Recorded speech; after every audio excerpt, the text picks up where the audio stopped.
नमस्कार दोस्तों, आपका अपना चैनल राकेश एच 2.0 पे स्वागत करता हूं। आज मैं आपके लिए एसएससी एमटीएस एग्जाम 29 अक्टूबर थर्ड शिफ्ट का एग्जाम समाप्त हो चुका है। इन्हें पूछे गए प्रश्न मिल चुके हैं जो आपका 100% रियल और ऑथेंटिक क्वेश्चन है।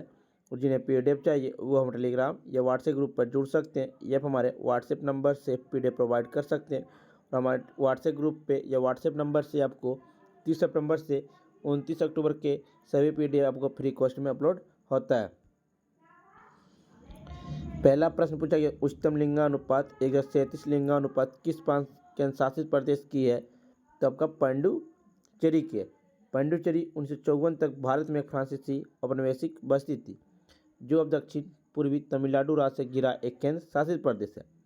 पांडुचेरी अरविंदो आश्रम का पर्याय है जिसकी स्थापना 1926 में श्री अरविंदो और मेरा अल्फांसो ने की थी। उच्चतम लिंगानुपात वाला 35 राज्य या केंद्र शासित प्रदेश। केरल सर्वाधिक लिंगानुपात वाला राज्य है, 1000 पुरुषों पर 1084 महिलाएं। पांडुचेरी 1038 लिंगानुपात है। तमिलनाडु 995 लिंगानुपात, आंध्र प्रदेश 992, छत्तीसगढ़ 991 लिंगानुपात है। सबसे कम लिंगानुपात वाला राज्य आपका हरियाणा है। भारत का लिंगानुपात कितना? 1000 पुरुषों पर 943 महिलाएं। भारत में पहली बार जनगणना कब हुआ? 1872 ईस्वी में कार्यकाल लॉर्ड मेयो के कार्यकाल में। नियमित जनगणना 1881 में लॉर्ड रिपन के कार्यकाल में। 2011 की जनगणना स्वतंत्र भारत की कितनी जनगणना थी? 7वीं, और ऐसे आपका 15वीं जनगणना हो जाएगी। 2011 की जनगणना के आयुक्त कौन थे आपको कमेंट बॉक्स में बताना है। सबसे कम लिंगानुपात वाले 5 केंद्र शासित प्रदेश। दमनदीप 618, 1000 पुरुषों पर। दादर नगर हवेली पर 775, चंडीगढ़ 818, दिल्ली के एनसीटी 866 और अंडमान निकोबार द्वीप समूह 878 है। तीजन बाई किस नीति से संबंधित? पंडवानी नीति से संबंधित। ये आपका प्रीवियस ईयर में भी पूछा गया था और पहले भी पूछा गया।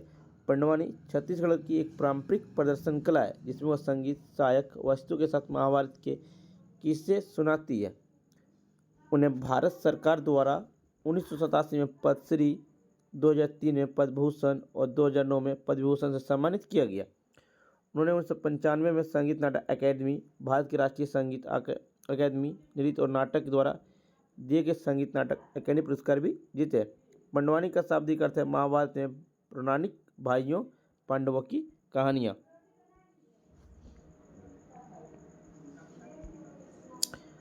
जोनबिल मेला किस राज्य में मनाया जाता है? जोनबिल मेला आपका असम राज्य में मनाया जाता है। जोनबिल मेला आमतौर पर असम के मोरीगांव जिले के धोंग बेलगुरी में माघ बिहू फसल उत्सव के कुछ दिन बाद होता है। जोनबिल झील जो मेले को अपना नाम देती है। जोन चंद्रमा और बिल एक झील है। मेले के दौरान सामुदायिक मछली पकड़ने का गवाह है।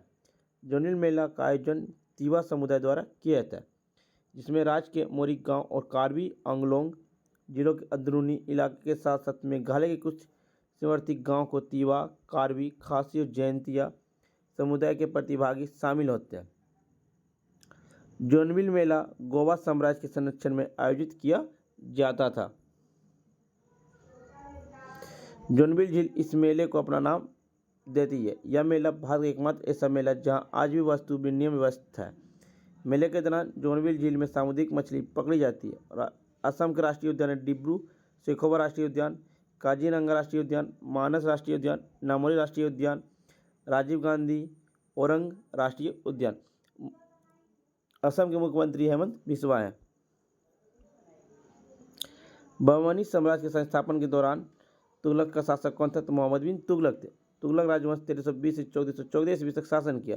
गियाथ अल दिन तुगलक, गयासुद्दीन तुगलक भारत तुगलक वंश के संस्थापक थे जिन्होंने 1320 से 1325 ईस्वी तक इन्होंने दिल्ली सल्तनत पर शासन किया था।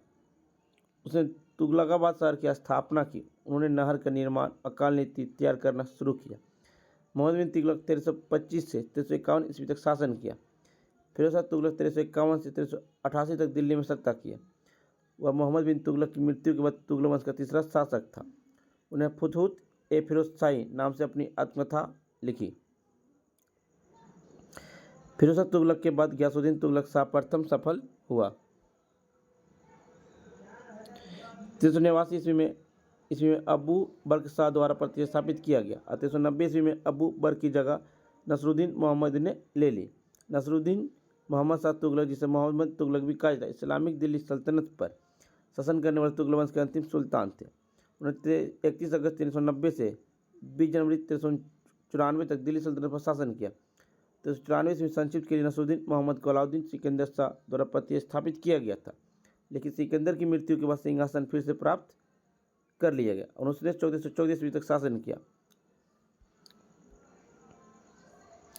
बहमनी साम्राज्य दक्षिण भारत का पहला इस्लामिक राज्य था। बहमनी साम्राज्य के प्रमुख शासक फिरोज शाह बहमनी और मोहम्मद गवन थे।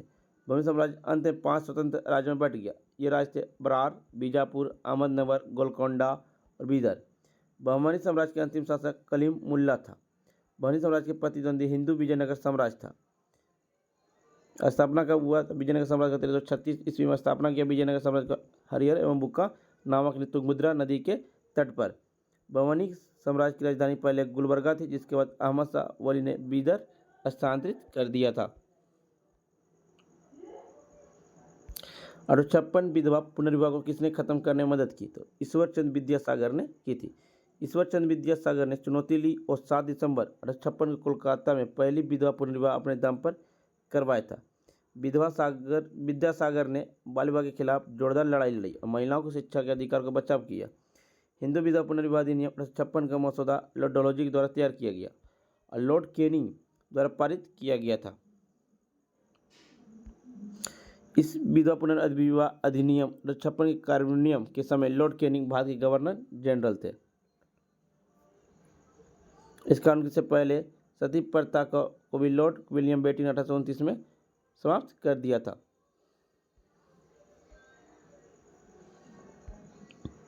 थर्मोहेलिन प्रभाव किस भाग में? थर्मोहेलिन प्रभाव महासागरीय परिसंचरण के एक भाग है। ओह आ प्रभाव संपूर्ण महासागरीय मध्य दिशा विशेष अंटार्कटिक महासागरात तो अधिक स्पष्ट आहे, कारण अंटार्कटिक महासागर तलीय थंड आणि खारट पाणी उत्तर अंटार्कटिक मधून खाली ढकलते जाते।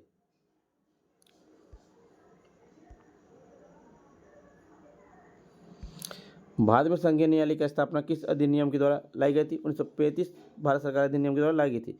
1935 भारत सरकार अधिनियम में संघीय न्यायालय की स्थापना के लिए प्रावधान किया गया था। इसने अगस्त 1935 ब्रिटिश संसद द्वारा पारित किया गया। 1935 भारत सरकार अधिनियम संघीय न्यायालय की स्थापना के लिए प्रावधान किया। इसने अगस्त 1935 ब्रिटिश संसद द्वारा पारित किया गया था। अब भारतीय संघीय न्यायालय 1937 भारत में स्थापित एक न्यायिक निकाय था। यह 1950 में भारतीय सर्वोच्च न्यायालय बनने तक संचालित था। 1935 तक भारत सरकार का अधिनियम यह 321 धाराओं और 10 अनुसूचियों के साथ ब्रिटिश संसद द्वारा पारित अब तक का सबसे लंबा अधिनियम था। बाद में इसे 2 भागों में विभाजित कर दिया, अर्थात 1935 का भारत सरकार अधिनियम, 1935 का बर्मा सरकार अधिनियम। इस अधिनियम में भारत सरकार अधिनियम 1919 द्वारा शुरू की गई थी। दो शासन व्यवस्था को समाप्त कर दिया गया। भारत के प्रांतों से मिलकर एक भारतीय संघ का गठन प्रावधान किया गया। 1935 का भारत सरकार अधिनियम पारित होने पर लॉर्ड लिंच को भारत के वायसराय थे। 1935 के भारत सरकार अधिनियम अधिकांश व्यवस्था भारतीय संविधान बनाने के लिए उधार ली गई थी। फ्रेंड्स, आपको वीडियो पसंद आई हो तो लाइक, शेयर, सब्सक्राइब कर दीजिएगा और PDF पाने के लिए अपना टेलीग्राम या व्हाट्सएप ग्रुप पर जुड़ सकते हैं। डिस्क्रिप्शन लिंक दे दिया गया है। मिलते हैं फ्रेंड्स आपके साथ नेक्स्ट वीडियो में। जय हिंद, जय भारत।